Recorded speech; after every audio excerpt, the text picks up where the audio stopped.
I'm a flight attendant and I also am a cheer coach, so I'm expected to have my perfect smile on at all times. Unfortunately, due to a bad college experience, I have chipped teeth here. I grind my teeth at night, so I'm absolutely missing chunks of my teeth, and this tooth is half fake. I recently tried whitening strips, and as embarrassing as it is, I can't whiten these because of the fact that they're fake. So everything else was turning white, and those weren't going to change. I actually got a quote from a doctor, and they wanted $10,000 just to do a couple of front teeth. That wasn't happening. Now, let me show you my new confidence. Snapped in.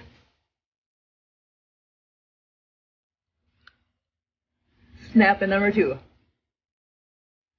Now tell me that you would like to see this face on an airplane as I'm demoing a life vest.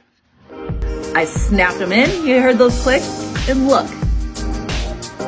I love them. They're fantastic.